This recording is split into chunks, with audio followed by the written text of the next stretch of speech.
Everybody here? Okay. First of all, great being in person. I mean, geez, it's been a while since we could do this in person. It's so much better, and I feel that in every way. And always look forward to these. And thank you for coming and get a chance to talk about the NFL, Philadelphia Eagles, and football in general. First of all, just the sport. We're all here because I think we love American football, and it's more popular than ever. It's unbelievable what's happened over the last few years. And I think 48 of the top 50 television shows are NFL games. 91 of the top 100 television shows are NFL games. And the sport is just, I think there's a variety of reasons for it, of why the ratings and everything is so popular. But it's the only sport where small markets and big markets have an equal chance left in the world. And that is a big foundation of what's happened across the country with the NFL. Yes, it's a great sport. It's amazing. But fans want to know that their team has an equal chance wherever you're from. And that's one of the great things that the NFL has going for it. And the other thing that I think is so, I hope we never experience it again, but was so starkly important was, as great as the NFL is, as great as the sport is, without the fans, it is a much lesser experience. And we literally had a year of that a year ago. And yes, it's still great on television. It's an amazing television sport. But the reason we all grew up loving it so much is because you're with your fellow fans, and that's what makes it great. So it was an interesting dichotomy that happened unintentionally with the pandemic. But wow, I think anyone who thinks that it's just so brilliant because the sport is so great, no. It's great because the fans are so intensely in love with it. And that it's a mutual thing, but that's why it's a great sport. Without the fans in the stadiums and in every way, it's lesser. And I think all of us that are part of it, whether you're covering it or operating in it, need to have the humility to realize that fans are the basis of why we're all here and why it's so successful. That's like, I don't know how much more to say that. In Philly, we got the most intense and wonderful fans anybody could ever imagine. And I can't, I've said it before, I mean, I'm very lucky to have been able to own a team in a city that loves football and loves the Eagles as much as they do. And it's not the case every single market. And but without the fans and the intensity, a lot of it is lost. That being said, I just want to say a couple things. So in June 2018, in 2018, the NFL allowed the teams to come up with an alternate jersey. We really wanted to go back to the classic Eagles green, Kelly green jersey, but we wanted to do it the right way. And the right way was to have a matching helmet. And for whatever different reasons existed, it wasn't until June of this past year in 2021 that the NFL has allowed us to come up with a second helmet. So I'm here to announce that beginning in the 2023 season, we're going to have the Kelly Classic Green Eagles jersey and matching helmet, and do it the right way. And it's going to be, it's what our fans have wanted, it's what we've wanted, and we're going to be able to introduce that for that season. And it's going to be if you all, which I know you do, remember the 90s and the 80s with Randall and Reggie and Jerome and Seth and Clyde and everybody, it's going to be that uniform, and it's going to be as identical to what that existed as possible. And we're working with Nike to make it happen. We wish we could deliver it right away, but it takes about a 2-year process, and with the material that it's going to be utilized in 2023. They don't have that in their palette. So I can't wait. We'll have a way to introduce it and unveil it all. But 2023 season, we're going to have the Kelly Green, classic Eagles green uniform and helmet. We're also allowed, in the meantime, to have that second helmet. So what we're going to do for this season is to have a black helmet because we have a black jersey. And our players love wearing black, and they love all black. And so we're going to match the black jersey with a black helmet, and that'll be this coming season. And yeah, it's true, we may not be able to continue with that in 23 once we introduce the classic Eagles green, Kelly Green. But we're going to try. We're going to try to convince the league that a third helmet and a third matching jersey to helmet is to the benefit of us, our fans, and everybody else, because I think we love that too. So anyway, can't wait to unveil all these plans, but I just want you to, and all of our fans to know, we've listened to you. We've wanted this from the beginning when we were able to, and 2023 is when we'll have the introduction of the classic Eagles green, the Kelly green, and this year black. So that's the way that's gonna go. Open to any questions. Again, great to be with you in person. Oh, one more thing, and I mentioned to a few last night. I couldn't help thinking about John Clayton coming here this year. I mean, somebody I was, close to and admired, and he shares the love of the game. He shared the love of the game, the love of the sport, covering the sport in such a high-integrity way. He was a pleasure for me as a young owner to deal with 25 years ago and throughout his life. And it was a little shocking to hear that he passed away, and I just can't come here and not remember John a little bit because great guy. Jeffrey, about the science. Let's start. How are you? Good, how are you? Your thoughts behind Howie Roseman, and then your thoughts about Fletcher and Derek Barnett. Let's start with Howie. About what aspect? What went behind giving Howie another contract? In all the ways of evaluating a general manager, it is truly a broad position, and you're managing a lot of information, a lot of departments, and it's a very important leadership position in an organization. And so, in all the ways of looking at it, whether it be how to best organize all those departments, how collaborative, how effective with other general managers in the league, talent acquisition. There's always sort of a controversy over hitting and missing on a draft pick. I have to deal with the reality of how did we evaluate the players? What were we seeking to acquire? You only end up with a very small sample in a draft. And a lot of it's based on who the other teams took before you. So I have to be the one to make the much harder decision of, were we evaluating the players appropriately? Were we gathering enough information from all sorts? Were we collaborating enough in different departments? In every way, Howie deserves a lot of credit. We've obviously over the last 5 years, we've been in the playoffs 4 of the 5 years and won a Super Bowl. He's really good at building a roster and rebuilding a roster, and he's very, very well regarded in the league. And it's always a hard decision to take every single instance and evaluate it, and it was a pretty easy decision to make when it came to really looking at the facts.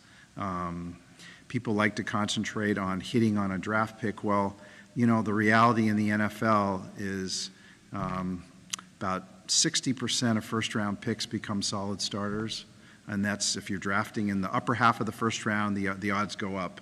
If you're drafting in the bottom half, the odds probably go down quite a bit. And then you'd hit baseball batting averages. So second round even, it's like 30-something% of hitting. So you've got to base it on what the rest of the league and what the rest of the sport is able to accomplish through the scouting, through all the different information, psychological testing, medical testing, everything else, and then who is available. And so it's when you're in my position as the CEO, you've got to really kind of treat it like that's my reality, you know? And those are the batting averages in the league. And then I compare it very specifically to the rest of batting averages of other teams. I don't just say, you know, oh, this is a good guy, he's a good executive, he collaborates, re-sign him. That's not the way it is. It's a very, very intense and detailed process, and I go through it as if, you know, I barely know the man, and basically go through it as if, you know, if I'm coming from another planet and I'm going to look at it, then what are the positives, what are the negatives, and the strengths really outweigh the weaknesses. And evaluate then where you guys are at in the quarterback position. let me just finish with Howard, because he's got a long question here. Fletcher Cox, very valued member of the team. Is the question why we... Thoughts? I mean, some people question, you know, why he was brought back at the number he was brought back at. Well, you know, I obviously am not going to go into contract details, but it was kind of a contract that made a lot of sense for us. We knew exactly what some other teams were interested in signing Fletcher for. He's been a very valued member of our team. We think he can do even better in terms of this year's play with the same defensive coordinator, and it was not a hard decision. But you know, every player has their own sort of parameters where you might sign that player at a certain level of percentage of resources allocated, and another, and then you hit one where if it's too high, no, we'd rather use the resources some other way. So again, with Howie, Nick, they recommended that we you know, do that, and that was what I supported. We haven't talked to you since the Carson Wentz trade. Yeah. What did you learn from that process that informs the way that you will go about trying to identify your next franchise quarterback? So the Carson Wentz, let me just say, Carson, 2017, we'll never forget it. You know, probably played at an MVP level. There's no way we'd be the #1 seed going into the playoffs if it weren't for Carson. I doubt we would have been able to win the Super Bowl if we didn't have the #1 seed. It's hard to know, but that was the best of Carson, right? That was the best of Carson. When we drafted Carson, that's what we hoped for. It was like almost an MVP. It was an MVP level quarterback. You know, not every quarterback and not every player is able to sustain that level of play. You have injuries. You've got lots of factors. It didn't end how we envisioned it to end. But I'm always thankful for, you know, winning a Super Bowl is not easy. So, you know, Aaron Rodgers has won 1, Dan Marino 0. It's not easy. And we were able to ride the quarterback play of Carson in that year and put us in a position to win the Super Bowl. So it's very, very difficult to project what you call franchise, or what we might call franchise quarterback. It happens. It just happens. You know, after year 1 or year 2, was Josh Allen a franchise quarterback? Was he even thought to be a franchise quarterback when Buffalo drafted him? I think the answers are very clearly no, no, and no. He developed into one. So now we have a young 23-year-old playoff quarterback, and who gets better every year in college and in the pros. He's had really 1 full year. No one knows where that's going to end up, but I think what you do know is you have a guy that is incredibly dedicated, excellent leader of men. Players around him gravitate to him. He will do anything and everything to get better and work on every weakness he has and try to maximize every strength he has. And that's why we're committed to Jalen, you know, at age 23. Who knows what the future holds, right? So that's where it goes. I mean, we all have this vision, myself included. That's an automatic franchise quarterback. It's almost non-existent. And when it does exist, you're very, very lucky to have that, you know. And even when you have that, doesn't guarantee you winning Super Bowls. That's kind of one of the lessons there. But anyway, that's a long answer, Bo, but that's, yeah. And I welcome Carson to when he comes back. I think, I'd rather take the road of he really helped us in a very important way in the 2017 season, and I wish he had been able to maintain that level of growth throughout, and it didn't pan out that way. Jeffrey, you've long been a proponent of the importance of the passing game in Yep. this modern NFL. Yep. Yet this past season, you had a run-heavy offense that got you guys to the playoffs. Yep. But with Jalen obviously being more of a probably seasoned runner than he is as a passer, how do you feel about him in that spot? And then how do you feel about the offense with Nick Sirianni kind of favoring that type of system? Do you think it's sustainable? So I think that what Nick has done, and I applaud him tremendously, and we can talk about Nick because I've never had a chance to really, I'll start with that. I mean, everything that we loved about Nick in the interview process and on the research process came to fruition in his very first season. It was not an easy year for him to take over. We were handicapped in different ways, and it was really a transition season. And what he was able to do was connect to players, everybody in the building, manage his coaches in a very, very effective way, and bring a vision and an energy and a real, when you use the word connectiveness, you can throw it around. This guy connects. This guy connects on a really human level. You've probably seen it with yourselves, but he connects in a very personal and important level with players of all types, coaches of all types, people in the building. He treats everybody with respect and lives it that way.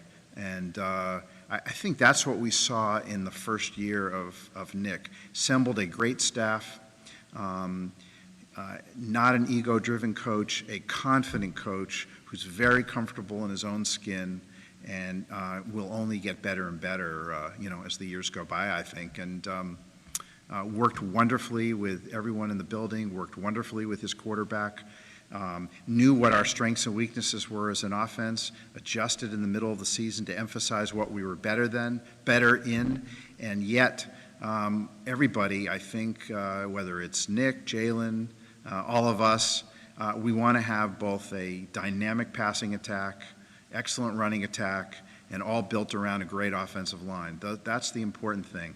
And that offensive line, I think we're always going to be a team that emphasizes the trenches. And it gives you the capability of being able to adjust your offense to what is happening around it, because you're always going to have injuries. You're always going to have, just lots of things happening. Look, when we won the Super Bowl, Big V was our left tackle. We didn't plan for it that way.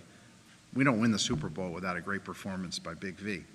So you've got to be able to adapt, and I think in the NFL these days, you want to be able to have a dynamic passing attack, and you want to have a really good running attack, and it's all built around the trenches, and that's where we're at. There's nothing Jalen, I don't think, will be able to not do. We just have to keep evolving that offense in every single way, and that's, time will tell, right? But that's, Nick's an aggressive offensive guy, and I know he feels there's just so much growth in what we can do on offense, and he's very bullish on all the things we can do this coming season and in the future. Yeah. Reporting, and there's a perception of you that you become more hands-on over the last few years, whether that's in draft picks or game planning and that type of thing. Do you think that's fair, and do you feel you become more hands-on over the last few years? Right. If I really had to say, I'd say slightly less involved, because I'm awfully. I really believe in who we have in the building, and I'm very trusting of the different departments that we have. I mean, I think our areas of expertise in terms of injury prevention and the steps we've taken to do that, which is a huge correlative with winning, whether it's statistics and analytics, whether it's psychological analysis, scouting, you name it. We've got great people in place, and I would say, if anything, the last few years I've probably taken a little bit more of a backseat.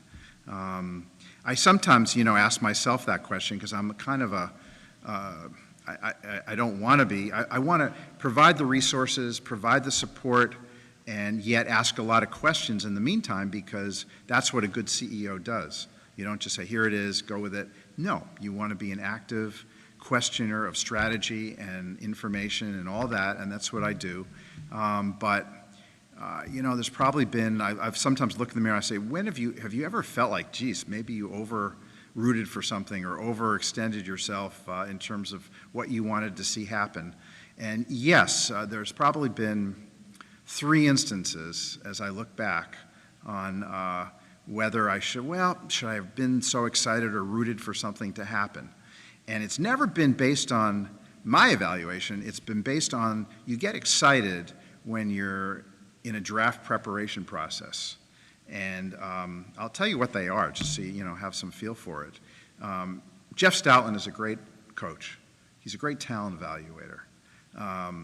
He works great with coaches and with Howie. I mean, just great. The detail that he goes into on analyzing, I mean, I wish you could make a movie about and watch Jeff. And some of you have seen scenes. It's a lesson in offensive line play in real detail. And so there was a young player several years ago, and he just thought, he said I remember said to Howie, he said to me, said to the room, this player is not the best tackle day one. But if we just look at it like who's going to be the best tackle in the draft in 2 years, in 3 years, this guy is going to be so much better than the other 2 tackles that were at the top of the draft. And so you probably can understand, I'm talking about Lane Johnson. And so from that, I'm thinking, gosh, if we're in a position where we're choosing between players, or where Lane is, we need to really elevate Lane to a position of where we have a chance to have him.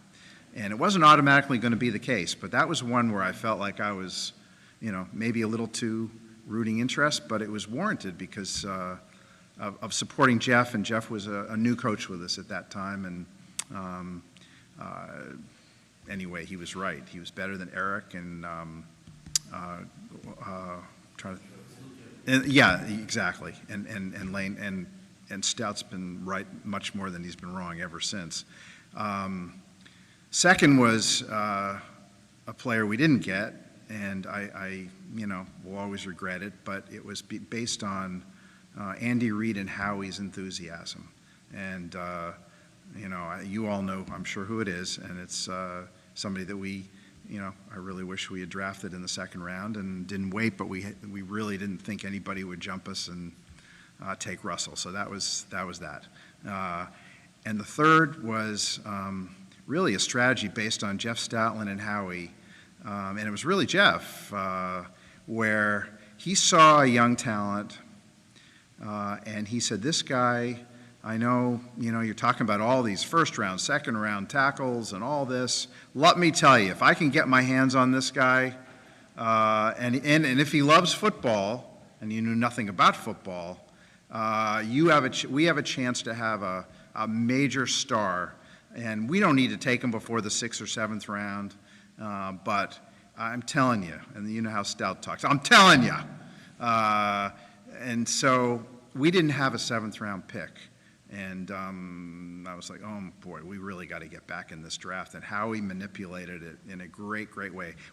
He knew of another team that wanted to do what we wanted to do, and got to the top of the 7th round, and we took Jordan Mailata. And it was, it's a risk. You take a guy who's never played football, didn't even know what football was all about, but it was a 6th or 7th round pick and with a huge upside. And those are 3 instances I look back and say, I kind of made my opinions known of what our strategy should be, but it was based on others' enthusiasm. And so that's much more, I'm only human, that's the way it goes. There have been really no other instances of that. I know some of you thought I was trying to pick JJ or whatever. No, that was not the case. There was a tie. There was a tie between JJ and Paris in that room, and they said to me flippantly, well, who do you want? And I said, hey, these are both Red Star players. That means A+ character. I said, you got my blessing, whatever way you want to go. And I think they probably went based on injury risk. Paris had some soft tissue injury risk. And like everybody in the NFL up until that point, kudos to Washington. They got the player that, has had a great career in the next round, or actually in the 4th round, was it? Terry McLaurin. Kudos to them. But so I have never, and so I probably have backed off. Not that I was super involved ever, but I think I get excited. I'm a football fan. I love the possibilities of players, and it's always to support those that are excited about players in the draft. It's never my valuation. I don't do the work. Come on. Might be a challenge that just a little bit because the 3 instances that you referenced are very positive. Oh, yeah. Yeah. There's plenty of other reporting. Reporting. Yeah. Well, reporting does come from somewhere and a lot of hard work from a lot of people. Right. So Mike Breaux and Carson Walsh pushing back on Doug Peterson in those, pushing back on the idea of Press Taylor and ultimately firing. Are you Doug talking about Peterson. coaches? Yeah, as a result of that, in the draft, Jalen Hurts, there were plenty of reporting that you were a champion of his.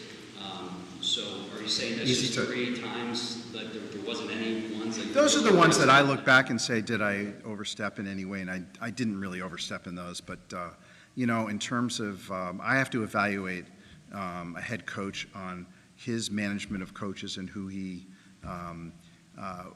wants to entrust on his coaching staff. And that's what an owner does, and that's what a CEO does. So, yes, I will never tell a coach who to hire, but I will evaluate the head coach on exactly how good their staff is, how good their opposite side coordinator is. All that stuff goes into play. Who's going to develop our quarterback the best? Those are very important for a franchise. And, if I see that a coach is hiring somebody that may not be ideal to advance that quarterback's career, I got to make the hard decision there, right? So, yeah, absolutely. Yep. As a senior bowl, we saw Julian on the Yeah. sideline. Yeah. What's that process been like as he learns about it? And have you Right. given thought to just how long you want to stay as involved as you are now? Right. So, my son Julian, he grew up, obviously in the family that owns the team. He's an avid Philadelphia sports fan. He loves the Eagles, loves the NFL, really has a great feel for many aspects of the sport. After college, he went into the NFL rotational program to learn much more about the business side and sort of the league side from living in New York and working at the NFL those years. I've always sort of like a lot of children of families that own teams, kind of bring them along in terms of I want to expose them to all aspects of both the business side and the operational side, the nuts and bolts, yet also the strategy side. And he's a real sharp guy, and he's going to have so much more going into it than I ever did if he chooses to want to someday, own and run the team. I mean, that's he's going to have a gigantic advantage. Maybe he won't make some of the early mistakes I made, and but he loves all aspects of it. And so what I do is I expose him at different times to different things. I let him observe coaching searches because those are big decisions to make. I think he gets exposure to the business side, football side, and inevitably there'll be more of a formal aspect to it if he aspires to do that. But at this time, it's much more just wanting to expose him to any and every aspect, and that's kind of like a lot of, as you see, next generation in families that own teams. That's exactly kind of what happens. A few moments ago, you spoke about Nick. If you look at the state of the team, the state of the roster, where do you see it at this point, and what type of timeline do you see to be competing in those late January games? So, I think I said last year was kind of a transition year, and I meant it. I think right now we're at a point where we build for the present and build for the future, and that's what smart management does. You balance both, and you don't want to sacrifice the future, but you also want to maximize the present. So that's always the push-pull. I think we can do both at the same time. I think we've got an excellent coaching staff. I think we'll have dynamic strategy and excellent relationship and culture with players, and it's about building the roster and building it for now and for the future. So that's how I see it. No timeline. I mean, did you guys, when we won the Super Bowl, were we odds on to win the Super Bowl? Was Cincinnati odds on this year to get in the Super Bowl?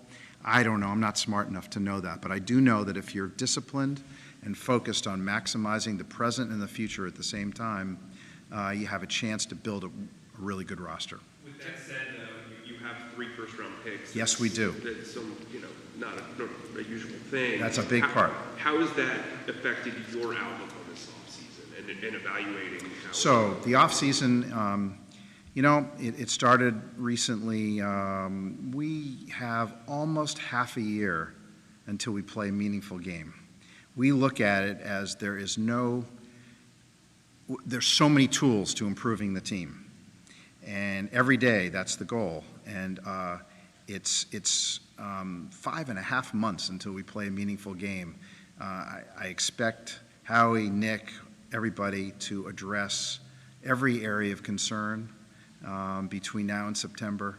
And that's exactly what they're doing. And I'm obviously thrilled we have 3 number ones. Kudos to Howie for putting us in this position, and it's a great asset to have. It's obviously in the off season, re-signing your best young core, making strategic acquisitions, and drafting really well. Those are the keys, and and then role players between now and September. As we did like with Steven Nelson last year. It could be in September, it could be in August, it could be in May, June. Right now, every week there's opportunities, and so that's. You talked a lot about the fans to begin your yes, statement. Very much. What would you say to the fans that are worried about the fact that Howie Roseman's going to be making these first-round picks, considering there have been some misses, especially early on? Right. It's a misnomer to think one person is actually making the picks. It's an organization, and if we miss, the organization missed. Maybe it was information. Maybe we collaborated, and there was a reason that it wasn't seen as a good scheme fit, or maybe there was a medical reason and worry that didn't end up happening. Or maybe it was a misevaluation in some way. Today's NFL, I can't think of any team, I'm sure there's exceptions, but there's no one person doing that. In the end, it's his responsibility to collate and get all the information and try to make the best decision, and you hope the players you want will be there, or trade up, trade down, whatever it is. But I have a lot of faith in where we're at. The processes we have today at the Eagles, I think, are excellent, and and I'm excited about the first 3 players we picked, the first 4 players I guess we picked last year. Process is really good, and that's that. I think you got to trust your leadership, and I really trust our leadership. You mentioned Ross earlier, Yeah. You know, how you were, you know. Mention what earlier, sorry? Russell Wilson. Yeah, Russ. And the disappointment of missing out back in the day. Yeah. What is the process like when, you know, you may be interested in trading for a player like him or like Deshaun Watson? What is your role in that in terms of giving the green light to how they go ahead and try to work a deal? So we just have a policy of we will do our due diligence on every single player. There's not a pro player or college player that we don't do as much due diligence as necessary, and that's just a standard. There should never be a player we don't fully vet, and it doesn't matter their circumstances. We will fully vet them, and then that's where it goes. You've got to do your due diligence. There's so much information about every player, and so much of it is medical, psychological, motivational, history of how they treat people in college, in high school, in the pros. How are they a culture fit? Are they going to maximize their abilities, or do they love the game of football? There's just so much that goes into this. And so we are really heavy on due diligence no matter what the circumstance of the player is. So that information is brought to you, and then you decide whether it's okay to green light it or red light it. Well, there's no situation. It becomes clear through the due diligence what you should do. The due diligence tells you. Every organization, I guess, is different, but the due diligence tells you exactly is that player a smart acquisition for you in every way possible, and so that's what you do. So if Deshaun Watson had wanted to come to the Eagles, would you have welcomed him to the organization? So we do our due diligence, and this any player who's on another team, I really don't want to comment on. It'd be easy to do it, but I don't want to comment on it at all. It's just I've never done it. Couple more guys. Do you think Deshaun's contract has kind of skewed the market now for quarterbacks? Is so much of this guaranteed? Right. I don't, again, I've never commented on another contract that another team made with a player. I just don't think every team has to operate the way they think is best for them. And I don't want to be presumptuous. I don't have all the answers. So I just can't comment on it. Follow up on Julian. Yeah. Will he have a formal role with the team eventually? And If he wants to, yes, he will. Do you know if he wants to succeed you? I don't know that exactly. No, we haven't fully talked about that. But what I can say is he has my passion for the sport and the Eagles, and that I can tell you. Given the situation, you've been granted that it's a large, massive contract that Watson's got, would you ever feel comfortable? Sorry, I missed the early part. Given the contract that Deshaun Watson, not commenting on Deshaun Watson himself, but if there was a quarterback or a player that received that much guaranteed money, would you feel comfortable guaranteeing a contract of that size? So I'd rather not comment on contracts whatsoever. I've never even commented on our own player contracts, much less hypothetical contracts. It's just not, what value does it really have,